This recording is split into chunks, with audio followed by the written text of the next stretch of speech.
Hello friends, और एक नए वीडियो में आप सभी का स्वागत है।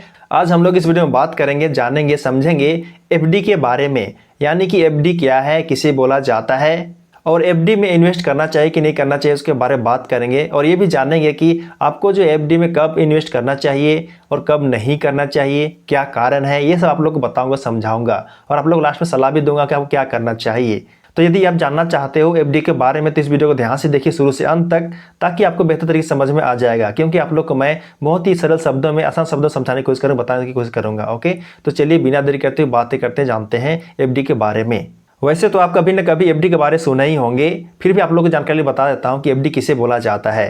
एफडी का मतलब होता है, एफडी का फुल फॉर्म होता है फिक्स डिपॉजिट, जो कि यह बैंक से संबंधित है, आप लोग को पता होगा। ओके, तो एफडी में यानी कि फिक्स डिपॉजिट में क्या होता है, चलिए उसे समझते हैं। इसमें देखिए नाम से ही पता चल रहा है कि फिक्स डिपॉजिट, यानी कि अपना पैसा को फिक्स करना है, डिपॉजिट करना है, फिक्स कर देना है, यही मतलब है इसका। ठीक है, तो इसमें देखिए कोई सा भी बैंक में, यानी कि आपका जो भी बैंक है, आप वहाँ पे एफडी करा सकते हो। इसमें कैसे काम करता है एफडी, इसको समझिए। यदि आपके पास कोई बड़ा अमाउंट है, मान लीजिए 1 लाख है, चाहे 5 लाख है, चाहे 10 लाख है, और आप जो है बैंक में सेविंग अकाउंट में ना रख के फिक्स डिपॉजिट करते हो, तो आपको वहाँ पे, यानी कि फिक्स डिपॉजिट करते हो, एफडी करते हो, तो वहाँ पे आपको कुछ परसेंट ज़्यादा मिलता है। जहाँ सेविंग अकाउंट में आपको 3 से 4% रिटर्न मिलता है, यानी कि इंटरेस्ट मिलता है, वहीं पे यदि आप एफडी करते हो अपने पैसा को, अपने मनी को, अपने धनराशि को, तो आपको जो वहाँ पे 6 से लेके 8% तक आपको फिक्स रिटर्न मिलता है, यानी कि इंटरेस्ट मिलता है। इसमें देखिए हर एक बैंक का अलग अलग इंटरेस्ट रेट होता है,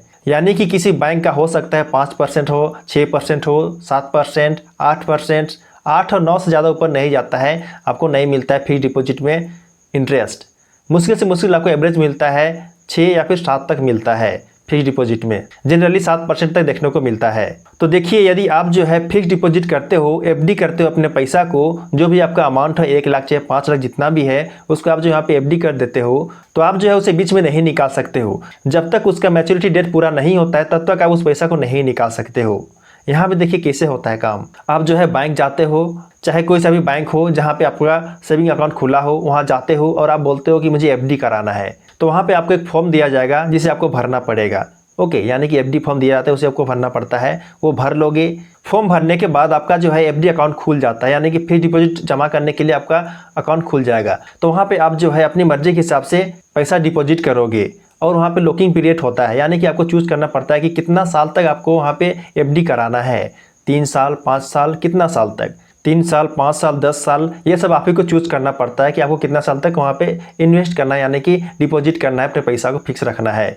ये आपको चूज करना पड़ता है, लॉक इन पीरियड इसको बोलते हैं। ठीक है, तो इस प्रकार से आपको चूज करना पड़ता है। आप चूज कर लिए एक बार और आप जो है उसमें पैसा डाल लीजिए, फिक्स कर लिए, तो आप है बीच में उसको नहीं निकाल सकते हो। केवल तभी निकाल सकते हो जब आपका टाइम पूरा जाता है, 5 साल, 10 साल जितना चूज किए हो उतना पूरा जाता है, उसके बाद ही निकाल सकते हो। जिसके लिए आपको बैंक जो है फिक्स इंटरेस्ट देता है। इसमें हो सकता है 6%, 7%, 8% हो सकता है। तो आपको जितना प्रोमिस किया है बैंक देने का इंटरेस्ट, उतना ही आपको देगा, ना कम देगा ना ज़्यादा देगा। यदि 7% बोला है तो आपको 7% ही देगा, ये आपका फिक्स है, उतना आपको मिलेगा ही मिलेगा आपका मैच्योरिटी पूरा होने पर। ओके, तो इसमें यही फायदा है कि यहाँ पे आपको फिक्स रिटर्न मिलता है। 7% बोला है बैंक तो आपको 7% ही देगा। ओके, तो इसे ही बोला जाता है फिक्स डिपॉजिट, यानी कि एफडी बोला जाता है। समझ में आया ना?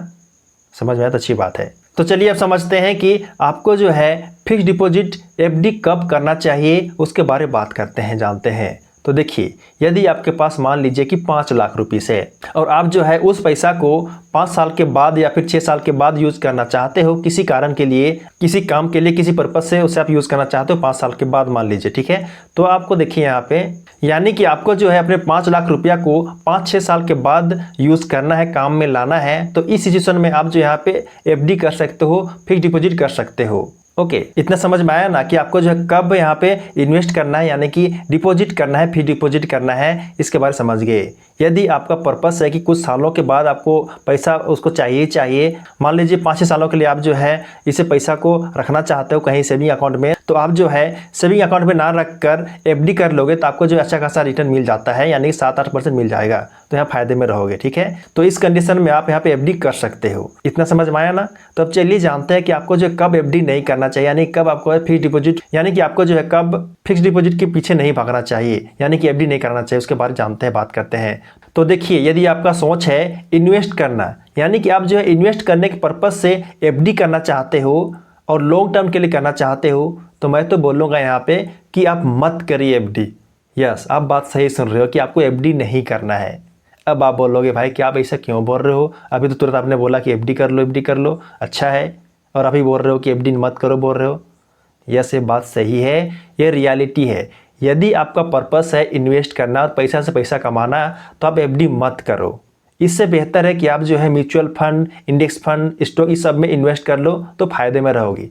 वह इसलिए देखिए, क्योंकि यदि आप एफडी करते हो तो मुश्किल से आपको जो है 7% तक मिलता है इंटरेस्ट। ओके, और यदि वहीं पे आप जो है mutual fund, index fund, stock में इन्वेस्ट करते हो अपने पैसा को, तो वहाँ पे आपको अच्छा खासा रिटर्न मिल जाता है। यानी कि आपको 12 से 15-16% तक, कभी कभी 20% तक भी देखने को मिलता है रिटर्न। तो कहाँ आपको 7% और कहाँ आपको 15% मिलेगा। हाँ, यहाँ पर रिस्क है म्यूचुअल फंड वगैरह में, लेकिन आपको यहाँ पर अच्छा खासा रिटर्न मिल जाता है। और लॉन्ग टर्म के लिए यदि आप सोच रहे हो इन्वेस्ट करने के लिए, तो बेहतर यही है कि आप जो है म्यूचुअल फंड वगैरह में इन्वेस्ट कर लीजिए, तो बेहतर रहेगा, एफडी मत करिए।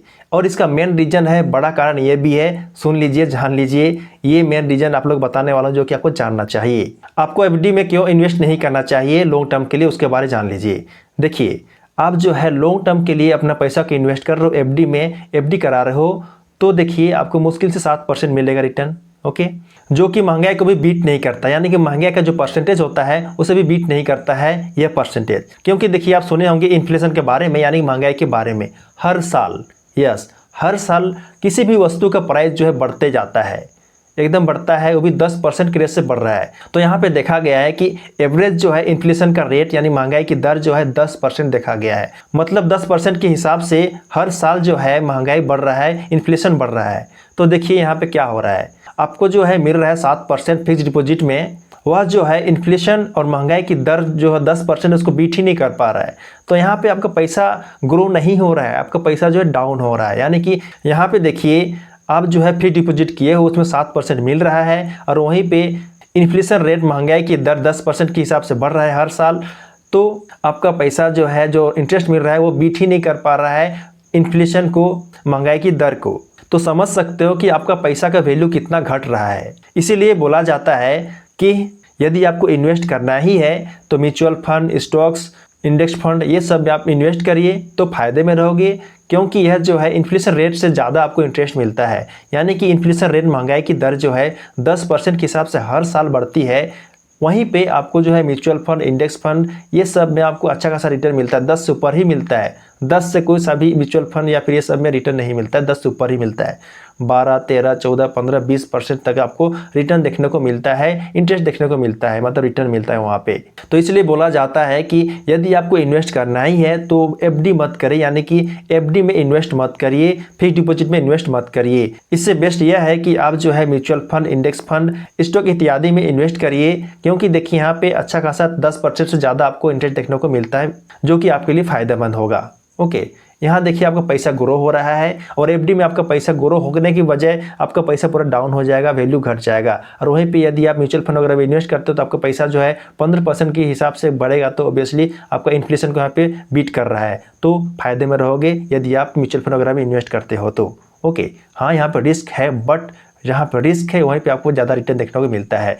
देखिए, एफडी में आपको क्या मिलता है, वहाँ पे आपका सिक्योर है, वहाँ पर रिस्क नहीं है, रिस्क जीरो है, ठीक है। लेकिन म्यूचुअल फंड में रिस्क है, लेकिन रिटर्न भी ज़्यादा है। जहाँ पे रिस्क ज़्यादा रहता है वहाँ पर रिटर्न ज़्यादा मिलता है, और जहाँ पे रिस्क कम रहता है वहाँ पर रिटर्न भी कम मिलता है। तो आप ही डिसाइड करिए कि आपको एफडी करना चाहिए कि म्यूचुअल फंड में इन्वेस्ट करना चाहिए। यदि आप एफडी करते हो तो आपका पैसा का वैल्यू घट जाता है, ये बात को ध्यान रखिए। क्योंकि इन्फ्लेशन का रेट जो है 10% से ऊपर हर साल बढ़ते जाता है, और आपको जो एफडी में 7% लगभग ही मिलता है।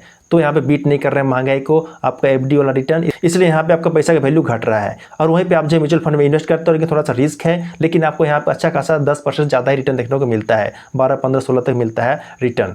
तो यहाँ पे आप खुद डिसाइड कर लीजिए कि आप कौन सा भी इन्वेस्ट करना चाहिए। मेरा काम तो है आपको सही चीज़ बताना, गाइड करना कि आप ये करिए तो बेहतर है, ये मत करिए तो अच्छा है। ये आप लोग को मैं बता दिया। यदि समझ में आया तो अच्छी बात है। तो समझ में आया ना कि एफडी किसे बोला जाता है, एफडी क्या है और एफडी किस प्रकार से काम करता है, और आपको जो एफडी करना चाहिए कि नहीं करना चाहिए, यानी कि एफडी में इन्वेस्ट करना चाहिए कि नहीं करना चाहिए, उसके बारे में जान गए। और कब करना चाहिए और कब नहीं करना चाहिए ये भी आप लोगों को बता दिया। तो उम्मीद करता हूँ कि आपको जो सारा डाउट क्लियर हो गया होगा, एफडी के बारे में सब कुछ जान गए होंगे।